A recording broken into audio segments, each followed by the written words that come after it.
Blessed Bridget, calmest the wind. Bless this house and all of our kin. Bless this house and all of our kin. Protect this house and all within. Hey, Dancing Rabbit here. Welcome to the weekend edition of Pagan Perspective. I realize I'm normally supposed to do videos on Saturdays, and this is Sunday, but we don't have a Sunday host, so this is the weekend edition. Before I get to this week's question, there's a couple of other things I want to talk about. First off, I'm a granddad. 3rd of February, about 3 a.m., my youngest son and his wife had their first, and she's named Ginevra after Ginny Weasley in the, well, you know, the Harry Potter series. So that's been really exciting. I've also, in the midst of a new day job, started that the 3rd of January, and I've been spending 8 to 10 hours a day doing studying.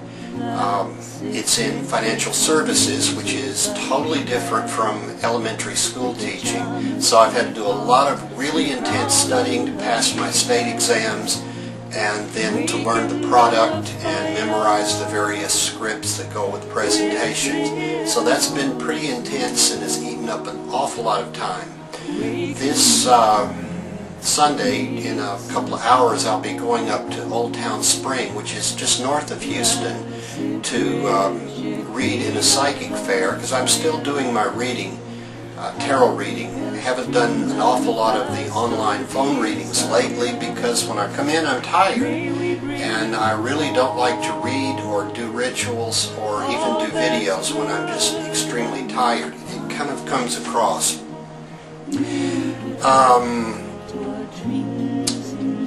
Imbolc, Candlemas. The group that Feather and I work with, Rhythm of Life, will be celebrating Imbolc tomorrow on Monday. And I realize it's not the official day, but I suspect the ancients didn't have day planners and weren't real precise like with atomic clocks and stuff. And the group we work with, meets on 1st and 3rd Mondays, so normally we do our rituals on the 1st or 3rd Monday closest to the actual day, except for Samhain, which is pretty special. So we'll be doing that ritual tomorrow night. I'm priesting. I'll be invoking the goddess Bridget, or Breed, because she is traditionally associated with this particular Sabbath. We don't normally invoke a god on Imbolc, just as we don't normally invoke a goddess on Lammas or Luxad. The main focus of the ritual is going to be personal cleansing and planting. Traditionally in Britain, it would still be very much winter at this time, so Imbolc is the birthing of the lambs. The ewes are beginning to produce milk to feed their lambs. There's maybe still snow or at least frost on the ground, and spring is yet a few months off, so there's kind of the promise of spring while it still really feels like winter. Now here in Houston we're subtropical, and I think we got maybe one frost this year and no snow. So I've had my tomato plants out that I planted in the fall, and they're growing and blooming. So we're doing this as a first planting festival, and we'll be planting some seeds, and both symbolically and actually. So that's what's kind of going on, and why I haven't posted a whole lot on my personal channel. Now to this week's question from Draku Hemming. Since the current question is just discussing Laurie Cabot, I would like to know some stuff about Silver Ravenwolf. I've heard some stuff, both good and bad, and was wondering what you guys had to say about her.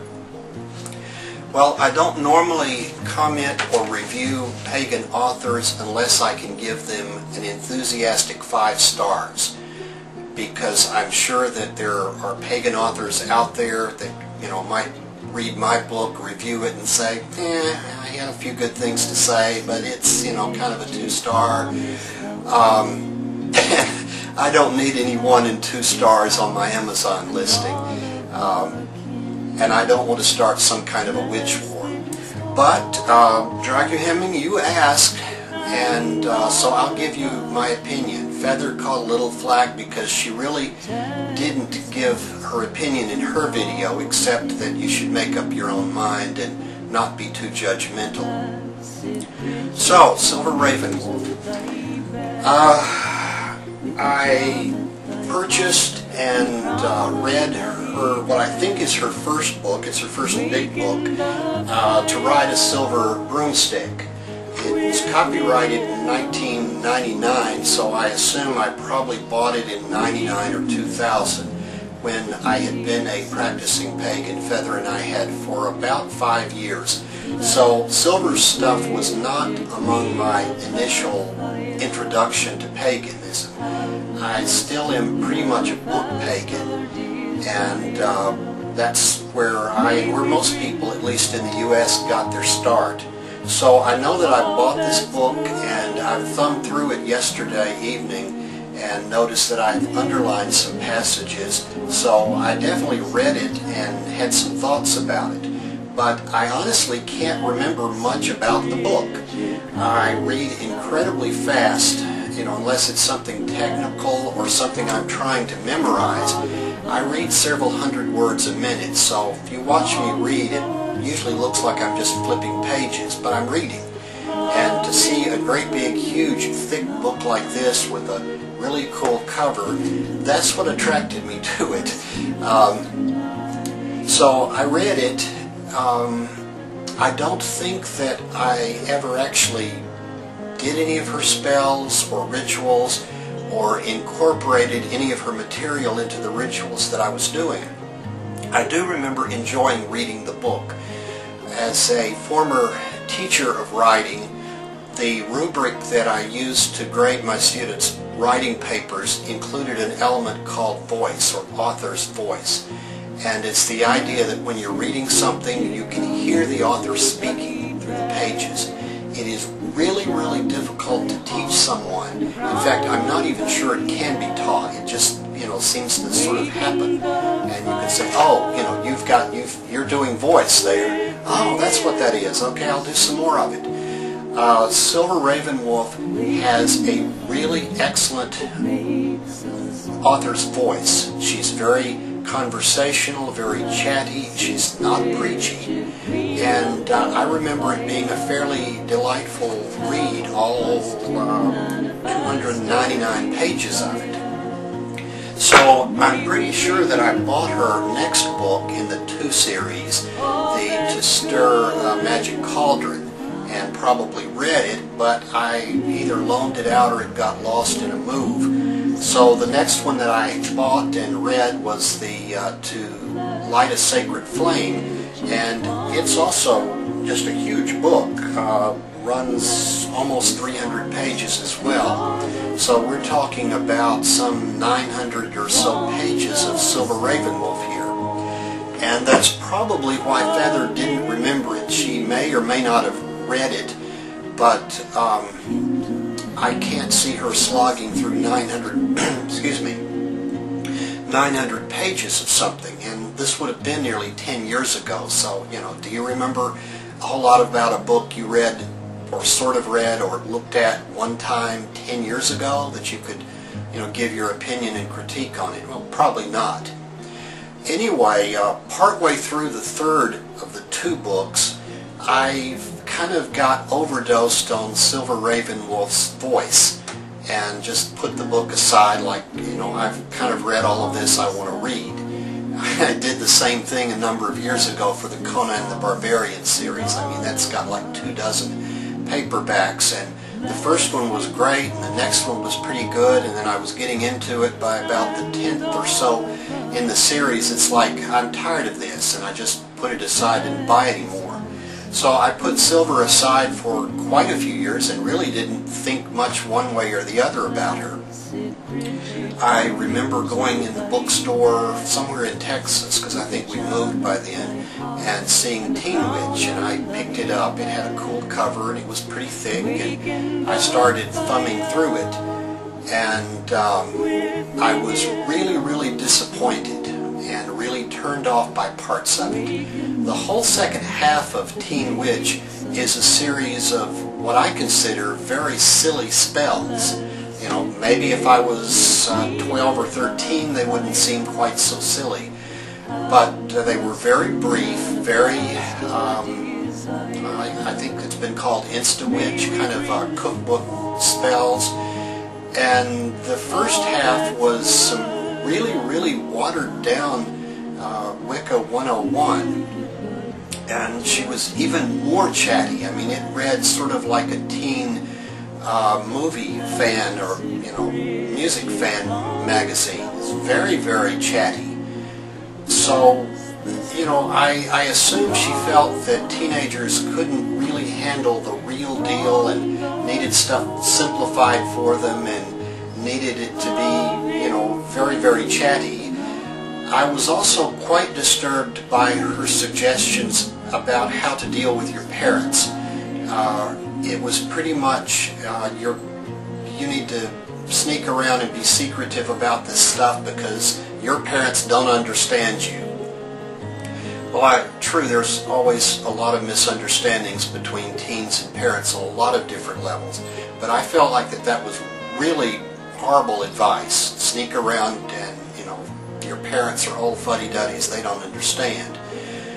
And really her book was one of the reasons that I wrote Way of the Horned God. I wanted to do something for the teenage reader, particularly male readers, because there was almost nothing specifically male in her book. And I felt that male rites of passage were vital. So that's where I started my book, and I set out to put a lot of voice in it, but to do it quite differently, not to oversimplify or talk down to my reader, and not to include just tons and tons of spells, but rather to teach the reader how to do spells and how to write their own with a few examples, but not to load the book down with hundreds of pages of spells. Also, my advice to the teenager is that although tonight may not be the best time to sit down at the dinner table and announce to mom and dad, hey, I'm going to be a witch, that you should not hide. You should learn how to practice openly but not obviously. You don't need a bunch of tools. This is your wand, this is your knife, your chalice, and your pentacle. This is your main tool. Most of the Christian holidays are based on pagan holidays anyway. You can celebrate Candlemas by celebrating Groundhog Day, at least in the U.S. You can celebrate Yule at a Christmas celebration. That's a Christmas tree. For you, it's a Yule tree. You're going to midnight Mass. You're praying to the goddess. They're praying to God the Father Almighty. It's quite easy to practice paganism very openly. I know that Witch Miner, in one of his earlier videos, did the cleaning your room ritual, which is in my book, and made the comment, you know, I've cleaned my room. You know, are my parents going to get mad because I cleaned my room? Well, no. They're going to get mad because you're doing a lot of weird, spooky looking stuff and acting weird. So I don't recommend you come out at the dinner table the first night, but I don't recommend you sneak around. What you're doing should always be building toward that day when it is advantageous to come out and explain your spiritual path. So, Silver Ravenwolf, both good and bad. She's a very prolific author. She's published by Llewellyn, which is the biggest pagan publisher. It's my understanding that with some of Llewellyn's top authors that they receive advances. Now, I just get a straight commission on books sold, and it's paid twice a year. But the way an advance works, if you're just a great, million-seller author, a publisher may write you a check in advance of sales, assuming that there will be a lot of sales, and maybe even advance of your book being completely finished. So you really have a deadline, you're under a lot of pressure. And it's my understanding that some of Llewellyn's best authors put out a huge number of books because of that financial pressure. So Silver's put out a lot of books. I think a few of them are pretty good. I think a few of them are pretty awful. But it doesn't really matter what I think. It matters what you think. So don't take my word for it. Go out and look at her books. Some of them are in libraries. Maybe you could borrow one from a friend.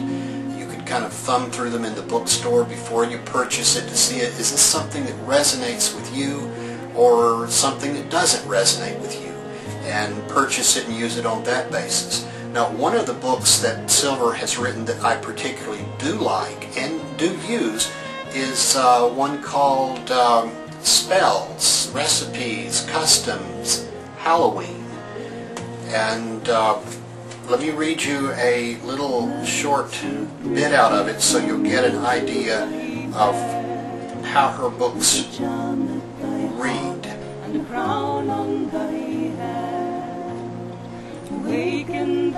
Nothing is ever as simple as it seems, especially when dealing with history. Too often, events and circumstances in our past were written or rewritten by people who, for whatever reason, operated under their own agenda or simply wanted history to reflect how it should have been rather than how it was. We also have tainted research and unsubstantiated information written by one person, used by another person as a reputable source, and so on, which keeps gathering like dirty snowball, leaving you with watery myth and muddy facts. How then do we determine what is fact and fiction?